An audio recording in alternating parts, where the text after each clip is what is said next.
आगे बढ़ो झाल्यावर काय होतं ते.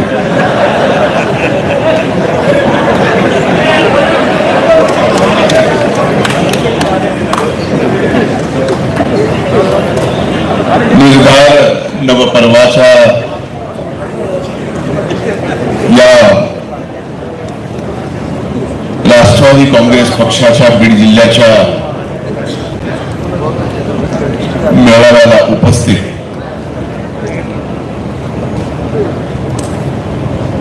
आपल्या सर्वांचे नेते महाराष्ट्र राष्ट्रवादी काँग्रेस पक्षाचे अध्यक्ष आदरणीय तटकरे साहेब, व्यासपीठावर उपस्थित सर्व मान्यवरांची हात जोडून क्षमा मागून सन्मानाने व्यासपीठ,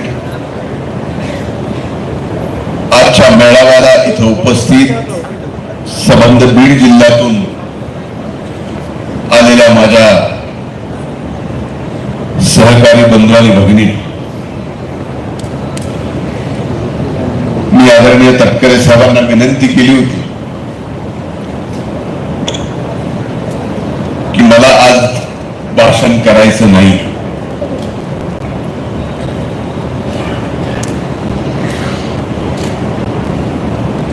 कारण सांगितलं नाही, पण तुमच्या समोर कारण सांगावं लागेल.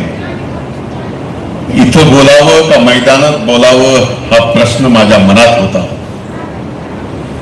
आणि आणखीन म्हणून आज आपल्या सर्वांची क्षमा मागून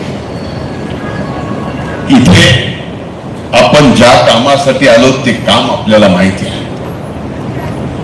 आजपर्यंत ते करत आलो तेही आपल्याला माहिती आहे. पण आज तटकरे साहेब निर्धार नवपर्वाच्या निमित्तानं 10 साल तक हर महीने 30,000 पर मंथ इन्वेस्ट करो और 20 साल बाद रिटायरमेंट पे पाओ 3.5 crore tax free corpus end rupees माध्यमातून महाराष्ट्राला दाखवावा याच अपेक्षेने ते आले. आणि आपण सर्वजण मिळून राष्ट्रवादी काँग्रेस पक्षाची बीड जिल्ह्याच्या प्रती असणारी अपेक्षा नक्कीच पूर्ण करू हे वचन आदरणीय तटकरे साहेबांना आपण या निमित्तानं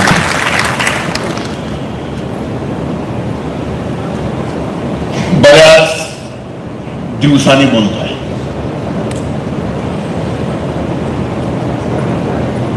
राज न बोलण्याची डबल सेंचुरी माझी झाली आहे. 200 दिवस न बोलता काढल्यात आणि या 200 दिवसामध्ये ज्या ज्या गोष्टी झाल्या त्यापैकी एक गोष्ट मला नक्कीच जिवारी लागली आणखीनही आहे. ती आपल्या बीड जिल्ह्याची बदनामी ज्यांनी कुणी केली, भलेही त्या बीडच्या मातीतला असेल, बीडच्या मातीच्या बाहेरचा असेल, त्याला एवढंच सांगायचं वैर माझ्याशी नव्हतं. वैर जर माझ्याशी होतं तर माझ्या या मातीची बदनामी का. त्यांना एवढंच सांगणं, हे बरे झाले दिला अंधार तू इतका मला, हे बरे झाले दिला अंधार तू इतका मला, एक ठिणगी आत लागली उजळाया.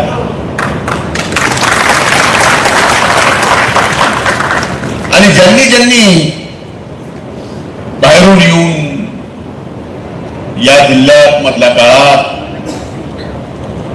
एक घटना, एक व्यक्ती, एक जिल्हा, एक माती, एक मतदारसंघ अशा पद्धतीने बदनामी केली, त्यांच्या प्रती 4 ओळी म्हणणार आणि माझं भाषण मी संपवणार. तुम्हारी सोच के साचे में ढल नहीं सकता, तुम्हारी सोच के साचे में ढल नहीं सकता,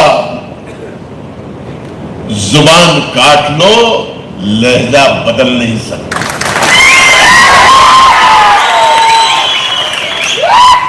जुबान काट लो लहजा बदल नहीं सकता। अरे मुझे भी मोम का पुतला समझ रहे हो क्या? अरे मुझे भी मोम का पुतला समझ रहे हो क्या? तुम्हारी लो से ये लोहा पिघल नहीं सकता।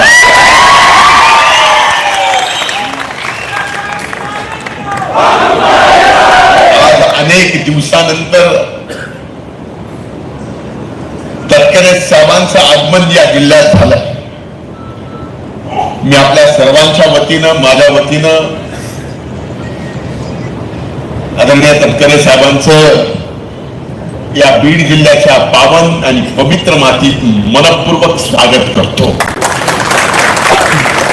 आणि ज्या अपेक्षेने ते इथं आले त्या अपेक्षा आपण सर्वजण मिळून पूर्ण करूया हा विश्वास त्यांना देऊन इथंच थांबतो। धन्यवाद। जय हिंद, जय महाराष्ट्र, जय राष्ट्रवादी।